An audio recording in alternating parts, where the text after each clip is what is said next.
কি কিছু করছেন না তো? আমি বিপদে পড়লে আপনি কই থেকে চলে আসেন? তখন চিন্টি বলল, আচ্ছা আমি আর আপনাকে সাহায্য করব না, আমি চলে যাচ্ছি।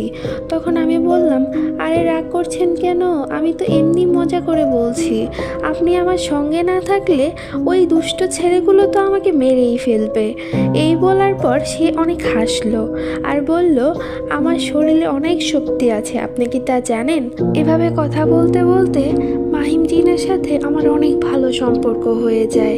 আমি আস্তে আস্তে তার প্রেমে পড়ে যাই, কারণ তার কথা বলা এবং তার সুন্দর চেহারা আমাকে সব সময় মুগ্ধ করে দিত। ভেবেছিলাম মাহিমকে আমার মনের কথা বলবো, কিন্তু এত সুন্দর ছেলে কি আমাকে জীবনসঙ্গী হিসেবে মেনে নেবে? সে যদি আমার ভালোবাসা প্রত্যাখ্যান করে, আমি তো মেনে নিতে পারবো না, আমি তো অনেক কষ্ট পাবো। এগুলো ভাবতে ভাবতে ওই দিন আর কিছু বলা হলো না। তার 2 দিন পর ছিল ভালোবাসা দিবস। আমি ভেবেছিলাম ওই দিনই জানাবো আমার ভালোবাসার কথা। দিনটি এসেই পড়ল, আর সেই দিন কলেজে অনেক বড় অনুষ্ঠান ছিল। তখন আমি মাহিমের জন্য নীল রঙের একটা শাড়ি পরি। সেই দিন প্রথম আমি কারো জন্য এত সেজেছিলাম। আমি কলেজে যাওয়া মাত্রই আমার বান্ধবীরা আমাকে দেখে বলে, তোকে আজকে অনেক সুন্দর লাগছে, মাহিম তো তোর ওপর থেকে চোখই সরাতে পারবে না। আমি লজ্জা পেয়ে মাহিমকে খুঁজতে থাকি, কিন্তু কোথাও মাহিমকে দেখতে পাই না। অনেকক্ষণ খোঁজার পর মাহিমকে দেখতে না পেয়ে আমি বাড়ির উদ্দেশ্যে রওনা দেই।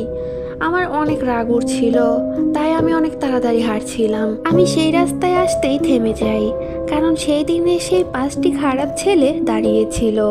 আমাকে দেখেও অনেক আজে বাজে কথা বলতে লাগলো এবং আমার দিকে অনেক বাজেভাবে তাকিয়েছিল। আর তারা বলতে লাগলো, আজকে তোমার সেই বডিগার্ডটা কই? তুমি এখন কি করবে? আজকে তোমাকে কে বাঁচাবে? আজকে সেই দিনের বদলা নেব। ঠিক তখনই আমার কাঁধে কে যেন হাত রাখলো। পিছনে ফিরতেই দেখি মাহিম সেই ছেলেগুলোর দিকে ভয়ঙ্করভাবে তাকিয়েছিল।